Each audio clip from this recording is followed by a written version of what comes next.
என் மனசுல உள்ள பாரமே குறைஞ்சிருச்சு. வித்துரன் தூது போனா, உங்க பெரியப்பா உங்களை கூப்பிட்டாரா, மண்டபம் கட்டி இருக்கிறாரா, அந்த மண்டபத்துல சூதாட்டத்துக்கு துரியோதனன் ரெடியா இருக்கிறான்டா, வரதா இருந்தா வாங்கடான்னு. தருமன் இப்படி யோசிச்சான். அப்ப பீமன் சொன்னா, அண்ணா நாம போகக்கூடாது, அப்படியே போறதா இருந்தாலும் முதல்ல அந்த துரியோதனை கொண்டு தான் வரணும், நம்மளை ஒழிக்கிறதுக்கு பிளான் பண்றான், எனவே போகாம இருக்கிறது பெட்டர் அப்படின்னா. அர்ஜுனன் ஒன்றும் சொல்லவே இல்லை, அண்ணனுக்கு தெரியாதா அப்படின்னு மௌனமா இருந்தா. அப்ப தருமபுத்திரன் ஒரு வார்த்தை சொன்னா, நல்லா கவனிச்சுக்கோ, நமக்கு அழைப்பு விடுத்தது யாரு? பெரியப்பா.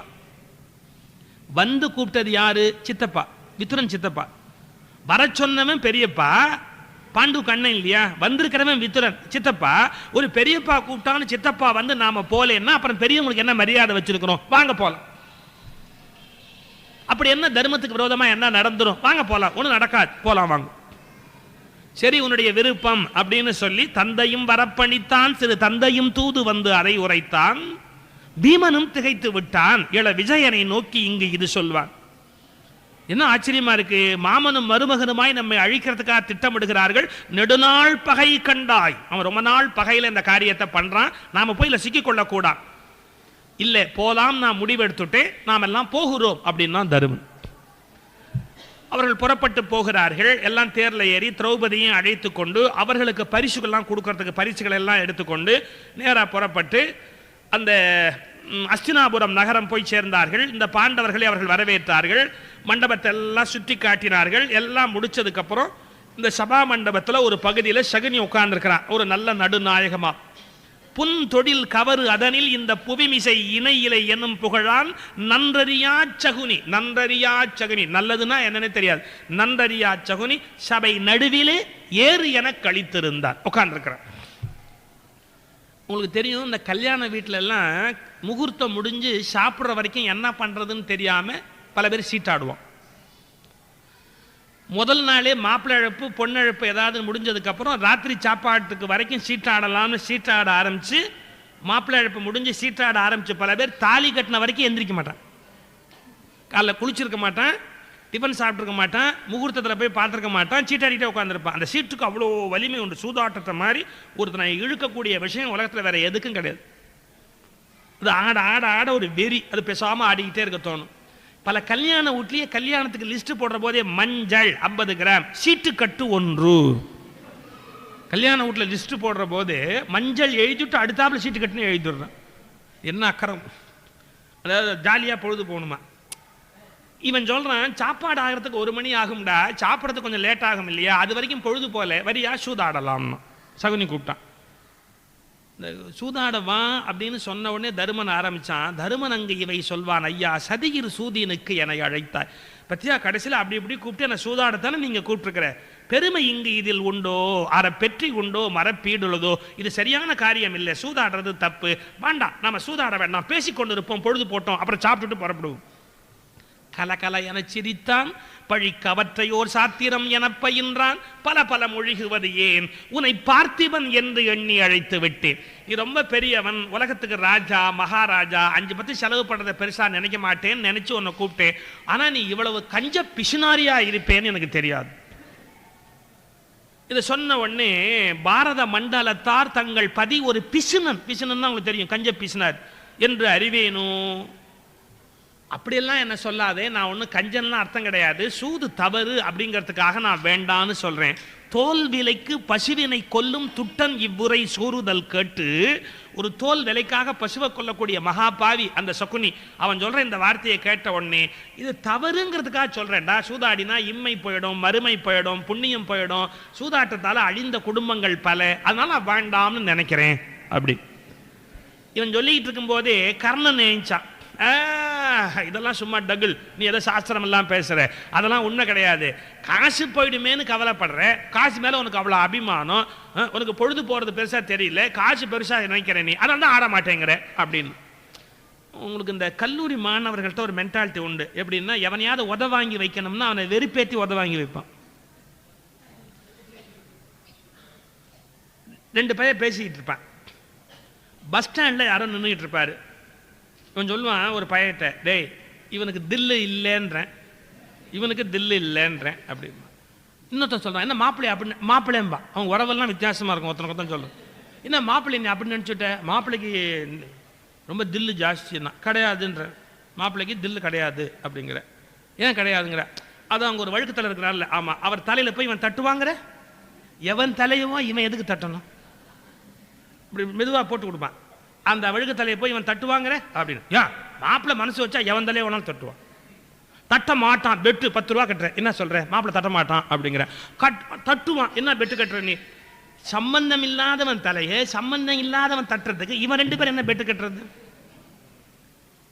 அவன் ஆம்பளையா இருந்தா செய்வான்ப்பா. அப்புறம் அடுத்த இன்னும் அவமானமா பேசுவான். அவன் ஆம்பளையா இருந்தா செய்வான். அவன் என்ன அப்படி சொல்லி சொல்லி கடைசியில் இங்கேருந்து போய் அவன் தலையை தட்டி விட்டு அவன் நல்ல எலும்பு புரட்டி எடுப்பான் தெருவில் வச்சு.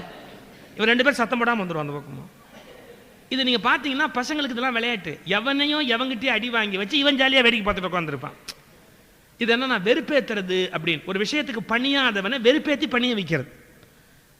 இந்த டெக்னிக் இங்கே யார் கையாளுறா? சகுனி கர்ணன். சகுனி கர்ணன் 2 பேரும் மாறி மாறி மாறி பேசுகிறான். தருமன் செலவு பண்ணுவான், பண்ண மாட்டான், கஞ்ச பையன், இல்லை அவன் நல்லவன், இல்லை அவனால் கொடுக்க முடியாது, அவன் இருந்தாலும் கொடுக்க மாட்டான். இப்படி பேசி பேசி பேசி தருமனை கரைக்கிறான் 2 பேரும் சேர்ந்து.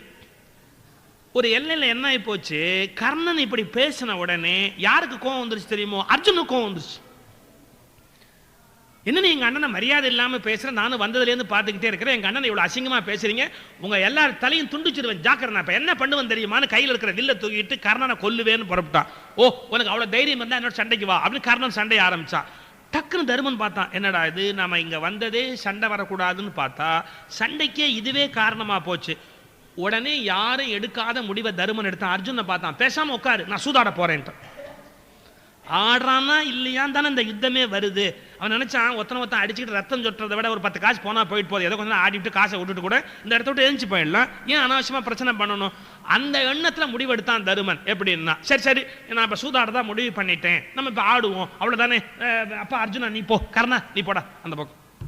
மாயச்சூதினுக்கே ஐயன் மனம் இணங்கி விட்டான். மாயச்சூதினுக்கே ஐயன் மனம் இணங்கி விட்டான். தயம் உருட்டலானார் அங்கே சகுனி ஆர்ப்பரித்தான். நேயமுற்ற விதுரன் போலே நெறியுள்ளோர்கள் எல்லாம் வாயை மூடிவிட்டார், தங்கள் மதி மயங்கி விட்டார். அந்த வேளையதனில் ஐவர் கதிமனிதுரைப்பான். பந்தயங்கள் சொல்வாய் சகுனி பரபரத்திடாதே, வந்தெதிர்த்து விட்டார் எதிரே வைக்க நிதியம் உண்டா. இப்பதான் தருமனுடைய அகங்காரம் என்னன்னு வெளியில வரப்போகுது. தருமன் என்ன சொல்றானா சகுனியை பார்த்து, என்ன சகுனி எனக்கு எதிரில் வந்து ஆடுறதுக்கு உட்காந்துட்டியே, கையில் காசு இருக்கா? தருமன்கிட்ட இருக்கான், சகுனிகிட்ட இல்லையா.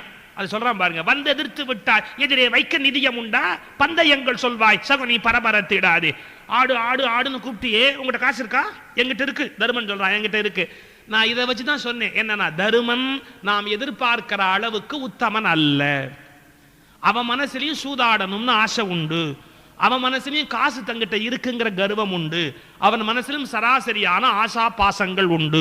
இதை சொல்லுவதற்கு காரணம் தருமனை அவமானப்படுத்த அல்ல, அந்த நிலையில் இருந்த தருமனை உலகம் மதிக்கும்படியாக உயர்த்தி கொண்டார் என்றால் நாம் நம்மை எவ்வளவு உயர்த்தலாம் யோசியுங்கள். இதுக்காகத்தான் சொல். எந்த எழுத்தாப்புல வந்துட்டியே, உங்கள்கிட்ட சில்லற இருக்கா ஆடுறதுக்கு அப்படின்னா. சகுனி உடனே அவன்கிட்ட காசு கிடையாது, சகுனிகிட்ட ஏது காசு, அவன் ராஜா இல்லை இல்லை. அப்படி ஒரு வினாடி திகச்சான். உடனே துரியோதனன் சொன்னான், ரொம்ப ஒன்றும் பேச வேண்டாம், தருமன் வார்த்தை கேட்டே துரியோதனன் எழுந்து சொல்வான், அருமையான செல்வம் என்பால் அளவில்லாததுண்டு. ஏன் உங்ககிட்ட இருக்குன்னா என்கிட்ட இல்லையா? என்கிட்ட அளவில்லாததுண்டு.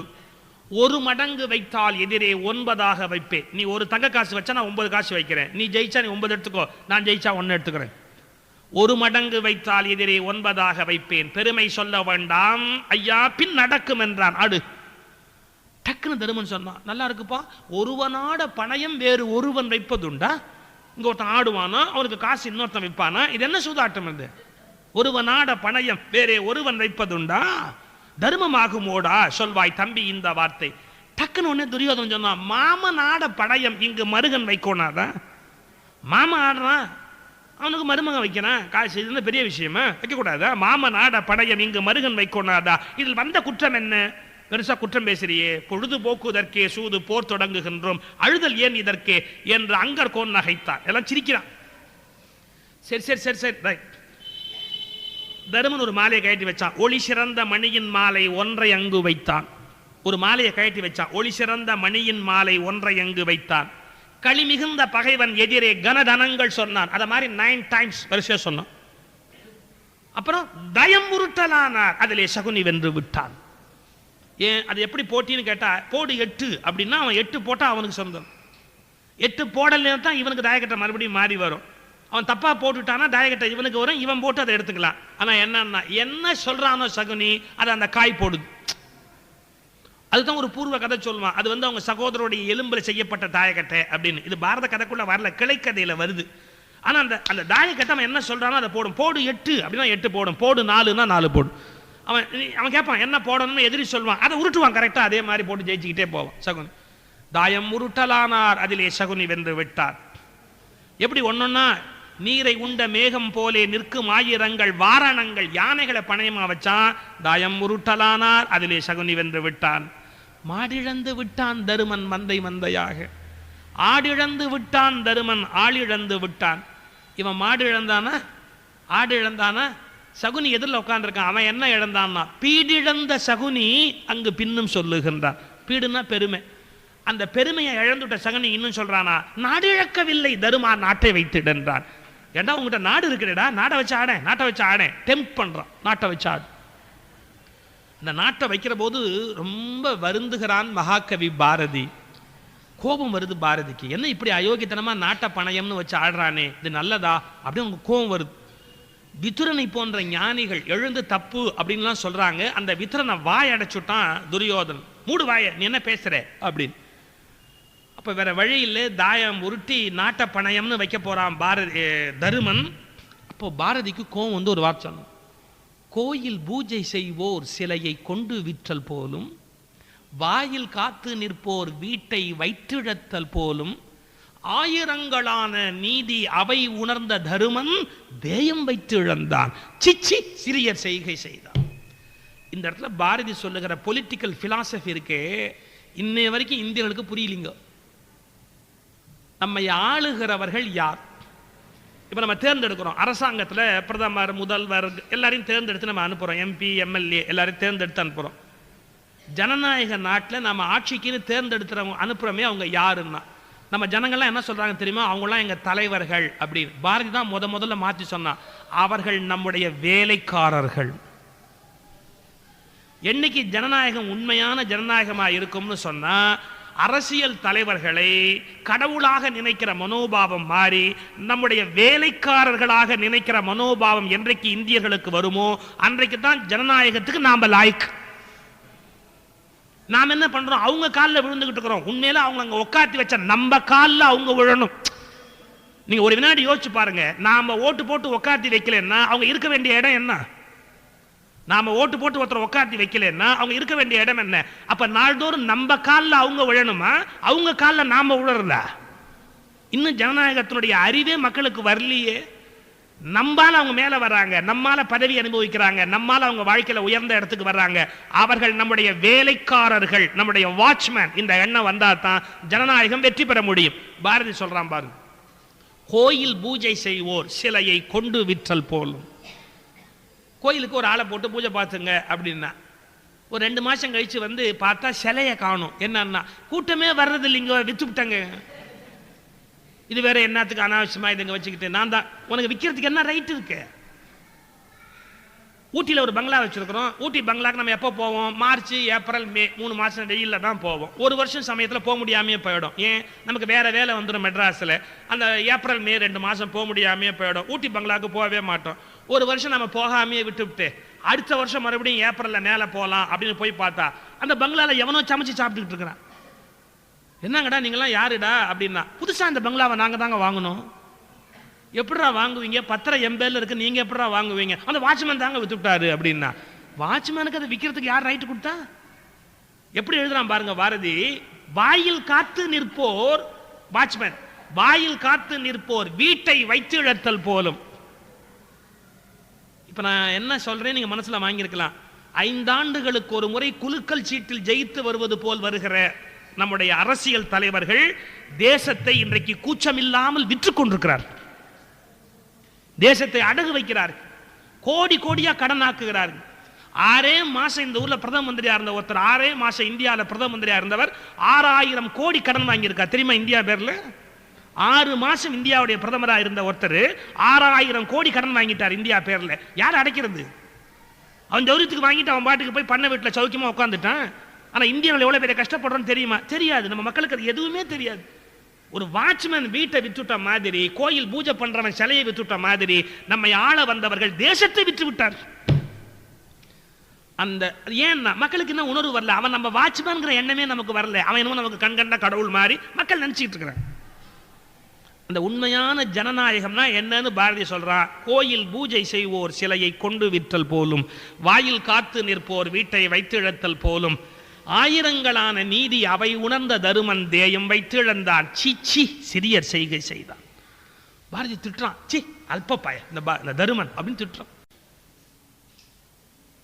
நாட்டை இழந்துட்டான். நாடு இழந்த உடனே துரியோதனுக்கு ஒரே சந்தோஷம். அவன் உடனே அந்த நாட்டை இழந்த உடனே ஒரு குஷியில் ஒரு குதிக்கிறான்.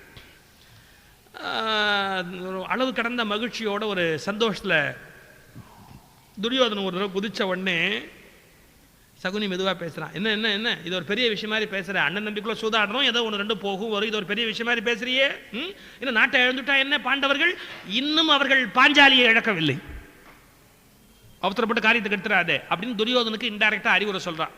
அவ ரொம்ப அதிர்ஷ்டம் உடையவ, அவளை வச்சு ஆனா இருக்கிற எல்லாத்தையும் சேர்த்து உங்க அடைஞ்சிட்டு வந்துடலாம், அதனால ஒன்றும் கவலைப்படாது. தம்பியை வச்சு ஆடம்பா யோசனை சொல்றான். உனக்கு இல்லைன்னு நினைக்காத. இப்ப நீ என்ன பண்ற, உன் தம்பியை வச்சு இந்த இடத்துல ஆடினா இது வரைக்கும் நீ இழந்த நாடு உட்பட என்னென்ன இருக்கோ எல்லாத்தையும் கொடுத்துடுறேன், வாங்கிக்கிறியா? இப்ப நாடு இல்லாம போனா உன் தம்பிங்கெல்லாம் உன்னை பார்த்து சிரிக்க மாட்டாங்களா? அம்பி நொத்த ஒழியாள் உங்கள் ஐவருக்கு முறியாள் அவள் இகழ்ந்திடாதா, அந்த ஆயன் பேசுவானா? கிருஷ்ணன் உங்களை மதிப்பானா? மதிக்க மாட்டான். சொல்றத கேளு. நீ மறுபடியும் இந்த இடத்துல பணையம் வச்சாள். எரிச்சல் இருக்கிறான். யாரு? தருமன். எல்லாம் போச்சு இல்ல. சகாதேவன பணயம் தயம் உருட்டலானார், அதில் சகுனி வென்று விட்டார். சகாதேவனுக்கு அப்புறம் யாரு? நகுலன். நகுலன பணயம் அப்படின்னு வச்சான். நகுலன பணயம் வச்சு தயம் உருட்டலானார், சகுனி வென்று விட்டார். கொஞ்சம் யோசிக்கிறான் தருமன். இந்த அர்ஜுனன் பீமெல்லாம் பலசாலி, நாம எப்படி சொல்றதுன்னு ஒரு அரை செகண்ட் இப்படி யோசிச்சான் பாருங்க. உள்ள பூந்துட்டான் சகுனி. ஓ தருமா, நீ உத்தமன் நினைச்சேன், எவ்வளவு பெரிய அயோக்கியன் இப்பதான் தெரியுது. என்ன இருந்தாலும் உங்க சித்தி பிள்ளைங்க 2 பேரையும் தைரியமா வச்சு ஆடிட்ட, சொந்த தம்பியை வச்சு ஆட உனக்கு மனசு வரல பத்தியா? மாத்திரி பிள்ளைங்களை வச்சு ஆடிட்ட, அவன் என்ன இருந்தாலும் மாற்றாந்தாய் பிள்ளைங்க தானே, சொந்த தம்பியை பணையம் வைக்க உனக்கு மனசு வரல. அப்படித்தான் எங்களில் ஒற்றுமை தீர்ந்துவிடும், ஐவர் எண்ணத்தில் ஆவியில் ஒன்று காண், நாங்க 5 பேரும் எண்ணத்திலையும் ஆவியிலையும் ஒன்னா இருக்கிறோம், எங்களை பகைக்காதே அப்படின்னா அப்ப வச்சு ஆடு. கண்ணனுக்கு ஆருயிர் தோழனாம் எங்கள் கண்ணிலும் சாலை இனியனாம், வண்ணமும் திண்மையும் சோதியும் பெற்று வானத் தாமரை போன்றவன், எண்ணரும் நற்குணம் சான்றவன், புகழ் ஏறும் விஜயம் பணயம் கான். அர்ஜுனன பணயம் அப்படின்னு வச்சான். தாயம் உருட்டலானார், அதிலே சகுனி வென்று விட்டான். ஐவர் தமக்கோர் தலைவனை எங்கள் ஆட்சிக்கு வேர்வலி அகுதனை, தெய்வம் முன்னின்று எதிர்ப்பினும் நின்று சீறி அடிக்கும் திறனை, கைவளர் யானை பலவற்றில் வலி காட்டும் பெரும்புகழ் பீமனை, உங்கள் பொய்வளர் சூதினில் வைத்துட்டேன். இப்ப தருமன் என்ன சொல்றான் பாருங்க, சூதினில் வைத்துட்டேன் வென்று போ என்றான். ஜெயிச்சுக்கடா போட. இப்ப அவனே கொடுத்துட்டான். பீமனை பணயம்னு வச்சு வென்று போ என்றான். முடிஞ்சாச்சு. பீமன் இப்ப தாயம் உருட்டலானார், சகுனி வென்று விட்டான். இன்னும் யார் மிச்சம்? தருமன் ஒருத்தன் தான் மிச்சம். அவன் தன்னை எப்படி பணயம்னு இல்லாம வைக்க முடியும்? தன்னைத்தானே பணயம் அப்படின்னு வச்சான். காய் உருட்டலானார், அதிலே சகுனி வென்று விட்டான். அப்பதான் துரியோதனன் ஒரே சந்தோஷம். ஆஹா ஆஹா ஆஹா, 5 பேர் எனக்கு அடிமை, 5 பேர் எனக்கு அடிமை. அப்பதான் சொன்ன, அவள் துண்ணும் அதிர்ஷ்டம் உடையவள். யார்? பாஞ்சாலி. துண்ணும் அதிர்ஷ்டம் உடையவள், அவளை பணயம்னு வச்சு ஆடினா இழந்த எல்லாத்தையும் அவங்க மீட்டுடுவாங்க, அவசரப்படாதே அப்படின்னா. இப்போ பாஞ்சாலியை பணயம்னு சொல்லணும், சொல்றதா வேண்டாமா யோசிக்கிறான் ஒரு வினாடி. வித்துரன் மறுபடியும் இது தப்பு அப்படிங்கிறான். வித்துரனை இன்ன வார்த்தையும் இல்லை திட்டுக்கிறான் துரியோதனன். வேற வழியே கிடையாது. கடைசியாக அவன் யோசிச்சான், நாம 5 பேர் அடிமை ஆயிட்டோம், நாடே அடிமை ஆயிடுச்சு, அவன் மட்டும் அங்கே இருந்து என்ன பண்ண போறா, அவளும் நம்மளோட இருந்துட்டா பாதுகாப்பு தான் நினைச்சானோ என்னமோ தெரியல. வேற வழியே இல்லாம அந்த திரௌபதியை பணயம் அப்படின்ற வார்த்தையில சொல்றான். வேள்வி பொருளினையே புலை நாயின் முன் வைப்பது போல். ஒரு யாக அக்னியில போட வேண்டிய வேள்வி பொருளை ஒரு நாய்க்கு முன்னாடி கொண்டு போய் வைக்கிற போது, நீள்விட்ட பொன்மாளிகை கட்டி ஒரு பேயினை நேர்ந்து குடியேற்றல் போல், ஆழ்விற்று பொன் வாங்கி அதை ஆந்தைக்கு பூட்டுதல் போல், கேள்விக்கு ஒருவர் இல்லை உயிர் தேவியை கீழ்மக்கட்கு ஆளாக்கினார். அவளை பணயம்னு வச்சு தாயம் உருட்டலானார். சகுனி வென்று விட்டார். அப்ப துரியோதனன் பேசலாம் பாருங்க. எழுந்துச்சு குலுங்குறானா. திக்கு குலுங்கிடவே தீயவர் கூட்டமெல்லாம் தக்கு தக்கு என்று மேலையும் கழியும் குதிச்சு குதிச்சு ஆடுறான். துரியோதனை ஆடிட்டு கக்க கக்க என்றே நகைப்பார். அந்த மாமன் மேல் கட்டிக்கொள் எம்மை என்பார். ஓடி வந்து சகுனியை கட்டி தழுவிக்கிட்டானா. இன்னொரு வார்த்தை பாரதி சொன்னா, என் துயர் தீர்த்தாயடா உயிர் மாமனே ஏளனம் தீர்த்து விட்டாய். அன்று நகைத்தாளடா உயிர் மாமனே அவளை என் ஆளாக்கினாய். ஆசை தனித்தாயடா உயிர் மாமனே ஆவியை காத்தாயடா. பூசை புரிவோமடா மாமனே. அடுத்த வார்த்தை, பொங்கல் உனக்கு வைப்போம். ஐயனார் கோயில போய் பொங்கல் வைக்கிற மாதிரி சகுனிக்கு பொங்கல் வச்சு கும்பிடுவேங்கிறான். நன்றி தெரிவிக்கிறானா. பொங்கல் உனக்கு வைப்போம். போதுமா? நாசம் அடைந்ததடா நெடுநாட்பகை நாமினி வாழ்ந்தோமடா. குதிக்கிறான் துரியோதனை எல்லையற்ற சந்தோஷத்தோட. யாரங்கி போய் அவளை இழுத்துட்டு வாங்க இந்த சபைக்கு. அவ என்ன இனிமே அங்க இருக்கிறது, பேசாமல் இங்க இழுத்துட்டு வாங்க. தர்மம் அழிவெய்த சத்தியமும் பொய்யாக பெருமை தவங்கள் பெயர் கட்டு மண்ணாக வானத்து தேவர் வயிற்றிலே தீப்பாய மோன முனிவர் முறைகட்டு தாமையங்க வேதம் பொருளின்றி வெற்றுரையே ஆகிவிட அந்தரத்து வாழ்வோர் அனைவரும் பித்துறவே வான்முயிலை போன்றதொரு வண்ண திருமாலும் அரிதுயில் போய் ஆழ்ந்த துயில் எய்திவிட. என்னென்ன தேவர்களுக்குள்ள குழப்பம் நடந்தது அப்படிங்கிறான். இதெல்லாம் நடக்கிற மாதிரி போய் இழுச்சுட்டு வாழ. அப்ப துரியோதனை பார்த்து விதுரன் சொல்றான், மூடமகனே மூடமகனே, என்ன வார்த்தடா பேசுற? யாராவது தம்பி மனைவியை சபையில இழுத்து இப்படி அவமானப்படுத்துவார்களா? உனக்கு தெரியாதடா, அழிவு வரப்போகிறதடா. சொன்னா கேளு, இந்த மாதிரிலாம் செய்யாத. ஐவர் சினத்தின் அடரை வளர்க்கின்றாய், தெய்வ தவத்தியை சீர்குலைய பேசுகின்றாய். ஏன் அந்த உத்தமியை இப்படியெல்லாம் அவமானப்படும்படியா பேசுற? என்னுடைய வார்த்தை உனக்கு இப்ப புரியாதடா, இதனுடைய விளைவு என்னன்னு உனக்கு அப்புறமா தெரியும் அப்படின்னு சொல்லி விதுரன் மூர்ச்சையாகி கீழே விழுந்துட்டான். யாரை அனுப்புறதுன்னு இப்படி பார்த்தா அந்த தேர்ப்பாகன் இருந்தா. யாரடா தேர்ப்பாகன்? பிராதிகாமின்னு பேர். போடா போய் இழுத்துட்டு வா அவளை. என்ன அவ ரொம்ப பெரியவ, அவளை போய் இழுத்துட்டு வா அப்படின்னு உத்தரவு போட்டான். யாரடா தேர்ப்பாகன்? போடான உடனே பிராதிகாமி போனான். போய் முதல்ல அவளை கூப்பிட்டான். அவ முதல்ல ஒரு கேள்வி கேட்டா, எனக்கு ஒரே ஒரு கேள்விக்கு பதில் சொல்லு. என்னை தோற்ற பிறகு தன்னை தோற்றாரா, தன்னை தோற்ற பிறகு என்னை தோற்றாரா? பல பேருக்கு இது என்ன ஒரு பெரிய விஷயம், தன்னை தோற்று பின்ன தோற்றா என்ன, இல்லை முதல்ல இவளை பாஞ்சாலியை தோற்று பிறகுதான் அவனை தோற்றா என்ன? இது ஒரு பெரிய ஆர்குமெண்டான். அவன் என்ன சொல்றா, எப்போ தருமன் தன்னை தோற்றுட்டாரோ அப்புறம் அவருக்கு ஆடுறதுக்கு உரிமையே கிடையாது. இன்னொருத்தரை வச்சு ஆட உரிமை கிடையாது. முதல்லயே என்ன பணயம்னு வச்சிருந்தாருன்னா அவர் பரவாயில்ல. அவர் எப்ப அடிமையா போயிட்டாரோ அடிமைக்கு மனைவியே கிடையாது. அப்ப இல்லாத மனைவி அவர் எப்படி வச்சு ஆடினார்னு அவ ஆர்குமெண்ட். அது வந்து ஒரு சட்டில் லீகல் ஆர்குமெண்ட். ரொம்ப அரசியல் நுட்பம் தெரிஞ்சவ பாஞ்சாலி. அவ சொல்றா, அதனால என்ன வச்சு முதல்ல ஆடிட்டு அப்புறம் தர்மர் தன்னை ஆடினாரா, தன்னை ஆடிய பிறகு என்ன ஆடினாரா, போய் கேட்டுட்டு வா அப்படின்னு. இந்த பிராதிகாமி அங்கேருந்து வந்து கேட்டான், இது மாதிரி கேட்கறா அப்படின்னு. உனக்கு கோவம் வந்துருச்சு. அவள் கூண்டில் கிளியும் அல்லலே. அவ என்ன கூட்டுக்கலையா? அடுத்த வார்த்தை நாக்கப்பிடிங்கிற மாதிரி அசிங்கமான வார்த்தை கேட்டான். என்னன்னா, ஐவர் கூட்டு மனைவிக்கு நாணமேன், ஐவர் கூட்டு மனைவிக்கு நாணமேன். அவள் வேண்டிய கேள்விகள் கேட்கலாம், வேண்டிய பதில்கள் சொல்லலாம். எல்லாம் இங்க வந்து அவளை பேச சொல்லு. அவ ஒன்னும் ஆள் மூலமா அனுப்ப வேண்டாம். அவளுக்கு என்ன வெக்கம் வேண்டி இருக்கு, போய் இழுத்துட்டு விட. பிராதிகாமி மறுபடியும் போனான். அப்போ சொன்னா, ஐயா மாதவிலக்கு ஆதலால் நான் ஒற்றாடை தண்ணில் இருக்கிறேன், ஓராடையோடு இருக்கிறேன். நான் எப்படா சபைக்கு வருவேன்? எங்கேயுமே ஒரு சூது மனைகளிலே தொண்டச்சி வருவதில்லை. யாராவது ஆண்கள் வேணா போய் பணிவிட பண்ணுவார்கள், பெண்கள் வந்ததா வரலாறு கிடையாதுடா. சூது ஆடுற இடத்துல நான் வர முடியாது. அது மட்டும் இல்லை, நான் இப்போ இந்த நிலையில இருக்கிறவன் எப்படி சபைக்கு வர முடியும்? என்னால வர முடியாது, இதை போய் சொல்லு அப்படின்னா. அவன் மறுபடியும் வந்து ஆரம்பிச்சான். பிராதிகாமி இது மாதிரி வரமாட்டேங்கிறா, இது மாதிரி நிலையில அவ இருக்கிறா அப்படின்னு. துரியோதனுக்கு அளவு கடந்த வெறி. அவன் சொன்னா, உள்ளம் துடித்து சுயோதனன் சினம் ஓங்கி வெறி கொண்டு சொல்லுவான், ஆட பிள்ளை கதைகள் விரிக்கிறா, எந்தன் பெற்றி அறிந்தலை போலும் நீ. என்ன நீ என்கிட்ட வந்து வரிசையா பேசிக்கிட்டே இருக்கிற, நீ என்னுடைய ஆற்றல் என்னன்னு உனக்கு தெரியாது போ. அப்போ அவனே ஒரு வார்த்தை சொல்றான் துரியோதன. ஏன் பிராதிகாமி பயப்படுறான்னு இப்படி பீமனை பார்த்தான். இந்த பையலும் பீமனை அஞ்சியே வெகுவாக கதைகள் கதைக்கிறான். இவனுக்கு பீமனை பார்த்து பயம், அவன் அடிச்சுடுவானோ அப்படிங்கிறதுக்காக இந்த பையன் அப்படி பேசுறான். இவன் அச்சத்தை பின்பு குறைக்கிறேன், இவன் பயத்தை அப்புறமா நான் போக்குறேன். ஏய் துச்சாசனா, அவன் தம்பியை கூப்பிட்டாடே துச்சாசனா, நீ வா, நீ போய் நான் சொன்னேன் அவளை இழுத்துட்டு வா. அந்த துச்சாசனம் எழுந்தான் பாருங்க. அந்த துச்சாசனம் எப்படி எழுந்தான் அப்படிங்கிறதுக்கு ஒரு வார்த்தை சொன்னான் பாரதி. அவன் கேரக்டரே அந்த ஒரு வார்த்தை சொல்லி முடிச்சிட்டான். என்ன? இவன் தீமையில் அண்ணனை வென்றவன். அயோக்கியத்தனத்தில் அவங்க அண்ணனையே தூக்கி சாப்பிட்டவன் அந்த பையன். கள்ளும் ஈரக்கரியும் விரும்புவான். அவனுக்கு எப்பவும் என்னன்னா, கள்ளு ஈரக்கறி ரெண்டையும் சாப்பிட்டானா அயோக்கியத்தனம் எல்லாம் உச்சிக்கு போயிடும். கள்ளும் ஈரக்கரியும் விரும்புவான்.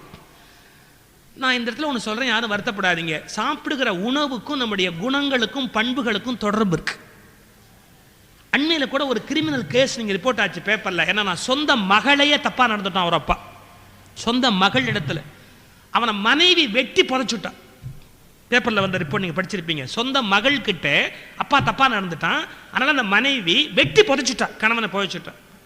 அவனுடைய அந்த உணவு பழக்கத்தை போட்டிருக்கான். டெய்லி சாயங்காலம் ஆச்சுன்னு சொன்னால் முக்கியமான ஒரு நான்வெஜ் ஐட்டம், அப்புறம் ஐட்டம் ரெண்டும் ஏற்றிட்டு அவர் எப்போவுமே அதிலேயே ஃபுல்லாக இருப்பாருன்னா, நீங்கள் என்ன உண்ணுகிறீர்களோ அதற்கு ஏற்ப உங்களுடைய குணநலன்கள் மாறும்.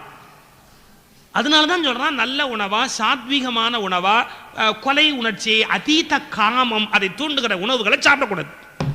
சாப்பிட்டீங்கன்னா என்ன ஆகும்னா மிருகத்தனம் நமக்குள்ள வந்துகிட்டே இருக்கும். நீங்க இந்தியா முழுக்க மரண தண்டனை அடைந்திருக்கிற கொலை கைதிகளை போய் பாருங்க. நான் சொல்றது சயின்ஸ். இந்தியா முழுக்க மரண தண்டனை அடைந்திருக்கிற கொலை கைதிகள் லிஸ்ட் எடுத்து பார்த்தீங்கன்னா அவர்கள் அதீதமாக நான்வெஜ் சாப்பிட்றோம். ஏன் அசைவ உணவு சாப்பிடுகிறவர்களுக்கு கொலை ஒரு பெரிய விஷயமா தெரியாது. நான் எல்லாரையும் குறை சொல்றேன்னு தப்பா நினைக்காதீங்க. அதுக்காக சைவர்கள்லாம் ரொம்ப யோகியங்கன்னு அர்த்தத்தில் சொல்லலை. இல்லை, நிறைய பேர் மாம்சமே சாப்பிடாத சைவன் வட்டி வாங்கியே கொண்டு இருக்கிறான். சில பேருக்கு புரியும் நான் என்ன சொல்றேன் அப்படிங்கிறது, சில பேருக்கு புரியும். உங்களுக்கு மாம்சமே தொட மாட்டாங்க, நான் வட்டிக்கு மேல வட்டி வாங்கி கொண்டு போடுவாங்க இல்லையா? அப்ப எத்தனையோ வாய்ப்பு இருக்கு உலகத்துல. அது இன்னொரு கோணம் நான் சொல்ல வந்தது. ஆனா அசைவ உணவு சாப்பிடுறவங்க டக்குன்னு கத்தி எடுத்து குத்திடுவாங்க.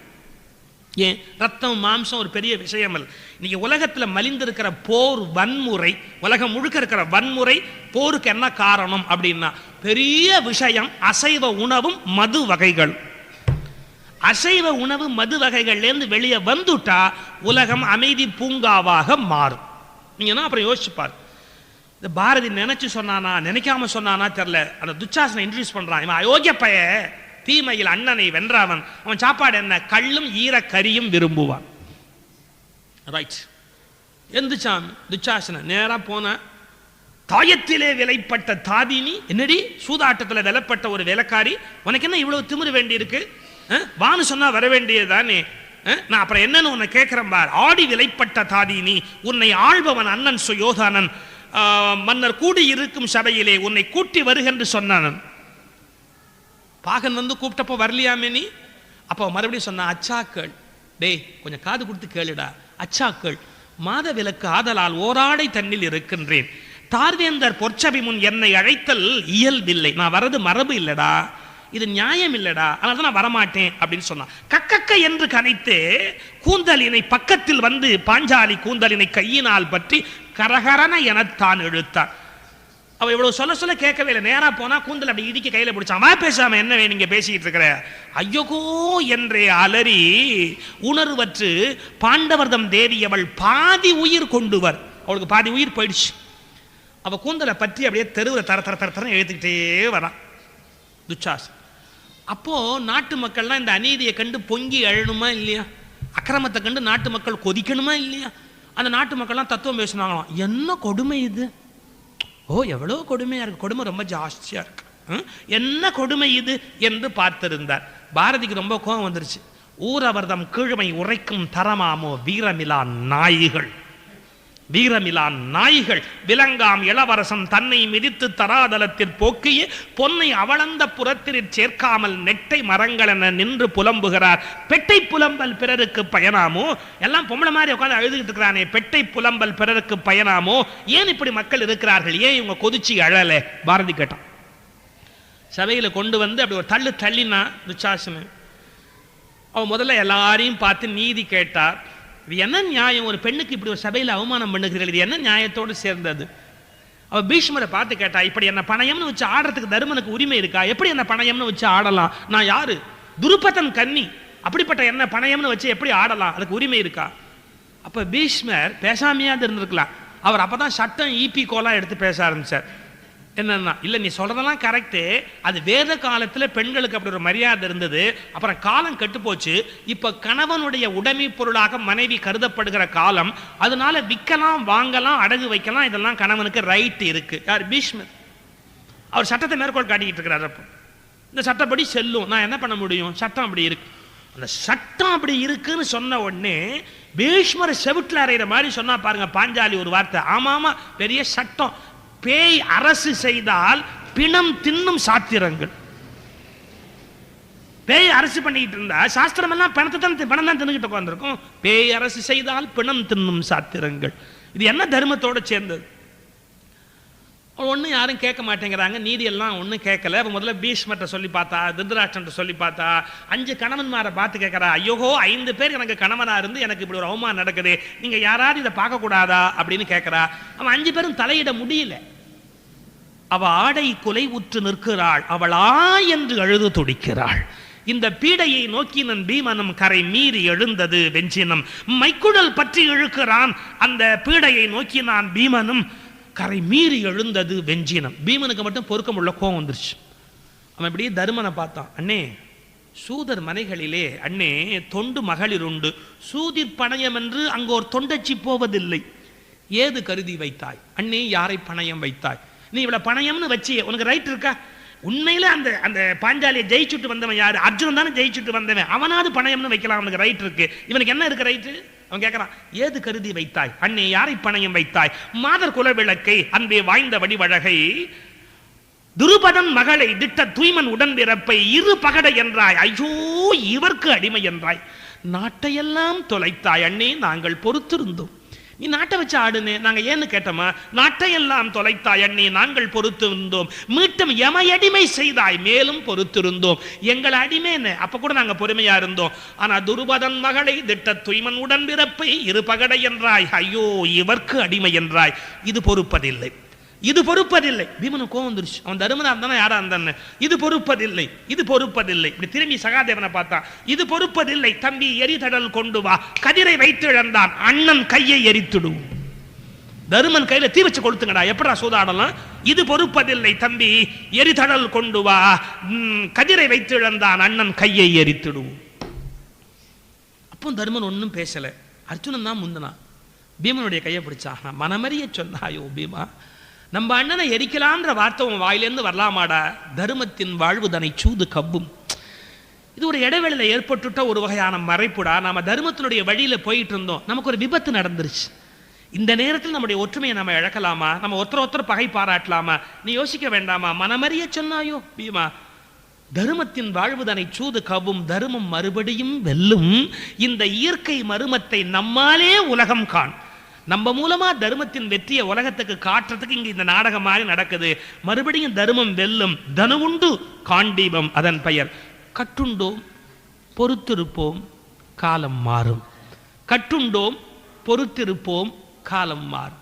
சிக்கிக்கிட்டோம், கொஞ்சம் பொறுமையா இருப்போம், காலம் மாறும், ஜெயிச்சு காட்டும். இதை சொன்ன உடனே விகர்ணன் எழுந்தான். விகர்ணன் யாருன்னா துரியோதனுடைய தம்பியில ஒருத்தர். அவனுக்கு இந்த அநீதியை பொறுக்க முடியல. கேட்டான், என்ன எல்லாம் வேடிக்கை பார்த்துக்கிட்டு இருக்கிறீங்க? அந்த அம்மா கேட்டது கரெக்டு தானே? அந்த அம்மா என்ன கேட்டா, முதல்ல என்ன தோற்று தன்னை தோற்றாரா, தன்னை தோற்று என்ன தோற்றாரான்னு கேட்டாரு. அதுக்கு யாரா பதில் சொன்னீங்களா நீங்க யாராவது? முதல்ல தருமனை தோற்று அப்புறம் தானே தருமன் இந்த அம்மா வச்சு ஆடினார். அப்படி ஆட தருமனுக்கு என்ன ரைட்டு? அவனே அடிமையா போனதுக்கு அப்புறம் அடிமைக்கு மனைவியே கிடையாது, இல்லாத மனைவி வச்சு அவன் எப்படி ஆடினா? இது தர்மத்துக்கு விரோதம் இல்லையா? நீங்க யாராவது இதை கேட்க வேண்டாமா? 5 பேருக்கு பொதுவா இருக்கிற ஒன்று அவன் எப்படி தனியா வச்சு ஆட முடியும்? இதை யாரா கேட்க வேண்டாமா? யாரு? விகர்ணன், துரியோதனன் தம்பி. அவன் கேட்ட உடனே இப்ப அவங்களுக்குள்ள இப்படி பிரச்சனை வந்துடுத்து. இதை யார் சால்வ் பண்றது? கர்ணன் அந்த குடும்பத்துல வந்து ஒட்டிக்கிட்டவன். கர்ணன் இப்படி எழுஞ்சி விகர்ணனை பார்த்தான். யாரா இருக்கிறதுலே சின்ன பையன், நீ ஏண்டா பேசுற? பொடி பையன், நீ ஏண்டா வாயை திறக்கிற? இவ்வளோ பெரியவங்களுக்கு தெரியாத நீதி உனக்கு ரொம்ப தெரியுமா? மூடுறா வாயை, உட்கார்ற அப்படின்னு. துரியோதனை ஏத் பேசாது அப்படின்னு. ஏன் தெரியுங்களா? இந்த கர்ணன் வந்து துரியோதனத்தை வந்து ஒட்டிக்கிட்டவன். உங்களுக்கு தெரியும் கதை. கர்ணன் அனாதை, முதல்ல குந்தி பெற்ற பிள்ளை. வந்து இந்த துரியோதனை வாழ்வு கொடுத்து வச்சிருக்கிறான். நம்ம பாஷையில் பிளைனா சொல்லிடுறேன், எப்போவுமே கட்சியில புதுசா வந்து ஒட்டிக்கிட்டவன் ரொம்ப சத்தம் போடுவான். தலைமைக்கு தன் விசுவாசத்தை காட்டிக்கிறதுக்காக மற்ற எல்லாரையும் விட ஜாஸ்தியா தப்பு பண்ணுவான். அப்பதான் தலைமை தன்னை நம்பும். இல்லாட்டி பழைய ஆள்னு முத்திர குத்திட்டா என்ன பண்றது அப்படின்னு மற்ற எல்லாரையும் விட அவன் அசிங்கமா பேசிக்கிட்டு இருப்பான். இதெல்லாம் எட்டர்னல் தியரி, உலகம் உள்ள வரைக்கும் மாறவே மாறாது. இப்ப விகர்ணன் அதே பேசின உடனே கர்ணன் சொல்றான், மூடுறா வாய, உட்கார்றா, நீ என்ன பெரிய விஷயம் மாதிரி பேசுற, பொடியன் உட்கார்றா, நீ சின்ன பையன், மூடு வாய அப்படி. அவன் என்ன பேச முடியும்? அதுக்கப்புறம் விகர்ணன் பேசாம உட்கார்ந்தான். துச்சாசனா அப்படின்னா. கர்ணன் தான் இந்த இடத்துல ஒரு வார்த்தையை சொல்றான். என்ன வார்த்தை சொன்னா, அடிமையா இருக்கிறான், 5 பேர் தோல்ல என்னடா அங்கவஸ்திரம் போட்டு நிக்கிறது. அங்கவஸ்திரம் பெருமைக்கு அடையாளம் இல்லையா உங்களுக்கு? மேல் துண்டு அணிகிறது கௌரவத்துக்கு அடையாளம். என்னடா அடிமைகளுக்கு என்னடா மேல் துண்டு எடா அப்படின்னு. உடனே இந்த 5 பேர் மேல் துண்டையும் எடுக்கிறதுக்காக இப்படி வந்தாங்க. இவனுங்களே அங்கவஸ்திரத்தை கொடுத்துட்டான் கையில். ஏன் நமக்கு அவமானம் அப்படின்னு மேலே போட்டிருந்த துண்டை எடுத்து இப்படி கையில் கொடுத்துட்டான். இப்போ பாஞ்சாலி சீலை அணிந்திருக்கிற, என்னடா அடிமையா இருக்கிற, அவன் மேல என்னடா மேல் துண்டு. இந்த வார்த்தையும் கர்ணன் சொன்னதாத்தான் பாரதி எழுதுறான். ஐவர் சீரையும் களைவாய் தையல் சேலையும் களைவாய், இத கர்ணனே சொன்னதாத்தான் பாஞ்சாலி சபதத்துல பாரதி சொல்றான். நல்ல வேளை வில்லி பாரதத்துல கர்ணன் சொன்னான்னு வரலிங்க, துரியோதனே இந்த பாவத்தை பண்ணினா அப்படின்னு வருது. நான் இந்த இடத்துல ஒரு சின்ன விஷயம் எப்படின்னா, என்ன இருந்தாலும் ஒரு பெண்ணுக்கு இவ்வளவு பெரிய அவமானம் நடக்குது, கர்ணனுக்கு ஒரு ஒரு குற்ற உணர்வு இருக்க வேண்டாமா? தப்பாச்சு, ஒரு பெண்ணுக்கு இவ்வளவு அவமானம் நடக்குது, நாம அந்த இடத்துல இருக்கக்கூடாது, தன்னுடைய நண்பன் துரியோதனத்தை சொல்லணும், இப்படிலாம் பண்ணாதரான்னு சொல்லணும். பாரதி அவனே சொன்னான்னு எழுதிட்டார். நான் பாரதி கூட தள்ளி வச்சுடுறேன். வில்லிபுத்திர ஆழ்வார் அவன் சொன்னான்னு எழுதலை, நான் அதை எடுத்துக்கிறேன். அவன் சொன்னானே எழுதலை, வில்லிபுத்திர ஆழ்வார் அப்படித்தான் எழுதுறாரு. சரி, அந்த கர்ணன் அட்லீஸ்ட் அந்த துரியோதனுக்கு புத்தி சொல்லாம் இல்ல, ஏன்டா அப்படி செய்கிறேன் கேட்கல. இப்போ துச்சாசனன் ஒரு புடவையை பற்றி இழுக்கிறான், அவன் எல்லாத்தையும் மறையிட்டு பார்த்தா, நீ காப்பாத்து நீ காப்பாத்து நீ காப்பாத்து நீ காப்பாத்து, யாரும் காப்பாத்தல. அவன் இப்படி புடவையை பிடிச்சி இழுத்தான் பாருங்க, இப்படி பிடிச்சிக்கிட்டா, யாரும் காப்பாத்தல, நாமளாவது நம்மளை காப்பாத்திக்கலாம், வேற என்ன பண்ண முடியும். துச்சாதனன் எழுந்தே அன்னை துகிலினை மந்திடை உரிதல் உற்றான், அச்சோ தேவர்களே என்று அலறிய விதுரனும் தரை சாய்ந்தான். விதுரன் அப்படியே மயங்கி கீழே விழுந்துட்டான். பிச்சேரியவனை போல் அந்த பேயனும் துகிலினை உரிகையிலே உச்சோதியிற் கலந்தாள் அன்னை உலகத்தை மறந்தாள் ஒருமையுற்றாள். இப்ப அவ வெளியில இருந்தா மான அவமானம்லாம் அனுபவிக்கணும், அவன் படவை இழுக்க ஆரம்பிச்சுட்டான். அவ உள்ளுக்குள்ள போயிட்டா. உச்சோதியிற் கலந்தாள் அன்னை ஒருமையுற்றாள் உலகத்தை மறந்தாள். எல்லாம் மறந்துட்டு தனக்குள்ளேயே உள்ள போய் அந்த பாஞ்சாலி என்ன பண்ணுவா, முதல்ல இந்த 2 கையால புடவையை பிடிச்சுக்கிடுச்சலாம் பார்த்தா, அவன் இழுக்கிற வேகத்துக்கு இந்த கை தாளல, பட்டுன்னு கைய விட்டா, ஹரி ஹரி ஹரி ஹரி என்றாள். அந்த நாராயணுடைய நாமத்தை சொல்லி அழ ஆரம்பித்தா. ஹரி ஹரி ஹரி என்றாள். கண்ணா அபயம் உனக்கு அபயம் என்றாள். கரியனுக்கு அருள் புரிந்தே அந்த கயத்திடை முதலையின் உயிர் படித்தாய், கரியனன் நிறமுடையாய் என்று காளிங்கன் தலைமுன்னி நடைமுடிந்தாய். பெரியதோர் பொருளாவாய் கண்ணா பேசரும் பழமறை பொருளாவாய், சக்கரம் ஏந்தி நின்றாய் கண்ணா சாரங்கம் என்றொரு வில்லை கரத்துடையாய், அக்ஷர பொருளாவாய் கண்ணா துக்கங்கள் அழித்திடுவாய், ஆதியில் ஆதியப்பா கண்ணா அறிவினை கடந்தவின் நகப்பொருளே, சோதிக்குள் ஊர்ந்திடுவாய் கண்ணா சுடற்பொருளே பேர் அடற்பொருளே. வரிசையா கண்ணன் புகழச் சொல்லி கண்ணீர் விட்டு அழ ஆரம்பித்தாள். வில்லிபுத்திர ஆழ்வார் எழுதுகிறார், கோவிந்தா கோவிந்தா என்று அரற்றி கோவிந்த நாமத்தை சொல்லுகிறாள் பாஞ்சாலி. என்னடா ஆச்சரியம் அப்படின்னா, இந்த புடவையிலேருந்து கையை எடுத்து இவன் 2 கையை மேலே எடுத்து நம்பால காப்பாற்ற முடியாதுன்னு கும்பிட்ட உடனே இந்த புடவை கொடுக்க வேண்டிய பொறுப்பு இறைவனுக்கு வந்து விட்டான். ஏன்னா இறைவனை காட்டிலும் தன் மீது நம்பிக்கை வச்சு இவ போராடிய போது முடியல, இப்ப இறைவனை பூர்ணமா நம்பின உடனே காப்பாற்ற வேண்டிய பொறுப்பு அவனுக்கு வந்துடுச்சு. அதனால வேற வழி இல்லை. இந்த புடவை இழுக்கிறான் துச்சாசனை, இழுக்க இழுக்க அது வளர்ந்து கொண்டே வருகிறது. இந்த இடத்துலதான் வில்லிபுத்தூர் ஆழ்வாருடைய கவிதை ரொம்ப அருமை. அவ அழுத ஆறாகி 2 தடங்கன் அழகம் சோர, ஆறாகி 2 தடங்கன் அஞ்சனதம் புனல் சோர அழகம் சோர. அழறா பாஞ்சாலி, கண்லேருந்து ஆறா தண்ணி கொட்டுது. அப்போ ஒரு வார்த்தை உள்ள போட்டார் பாருங்க, வேறான துகில் தகைந்த கை சோர. என்ன இது திடீர்னு வேறான துகில்றாரு, என்ன அர்த்தம்? துச்சாசனை இழுத்துக்கிட்டே இருக்கிறான்ல, அத வேறான துகில், அது என்ன வேறான துகில்? அதான் அற்புதம். இவ புடவைய விட்டுட்டு அவன் புடவைய பிடிச்சி இழுக்கிறான்ல, அப்ப கிருஷ்ணன் என்ன பண்ணானா வேற ஒரு புடவை நுனிய அவன் கையில கொடுத்துட்டான். இந்த கிறுக்கு பைய குடி வெறியில இருக்கிறதால இது யார் புடவை அது யார் புடவைன்னு தெரியாம இழுச்சுக்கிட்டே இருக்கிறான். அதத்தான் வேறான துகில் அப்படின்னா. இவ புடவையை கை விட்டுட்டான், அவன் கொடுத்த புடவையை பிடிச்சிட்டு இழுத்துக்கிட்டே உட்கார்ந்துருக்கான். இவ உடம்புல புடவை அப்படியே இருக்கு. வேறான துகில் தகைந்த கைசோர மெய்சோர், அப்படியே கீழே விழுந்துட்டான். அவன் என்ன பண்ணா, வேறொன்றும் கூறாமல் கோவிந்தா கோவிந்தா என்ற அரற்றி குளிர்ந்து நாவில் ஊராத அவிழ்தூர உடல் புலகித்து உள்ளமெல்லாம் உருகினாளே. அவ வேற ஒன்னும் சொல்ல, கண்ண மூடிட்டு கோவிந்தா என்று அழுது கோவிந்த நாமத்தை சொன்னாள். புடவை சுரந்தது.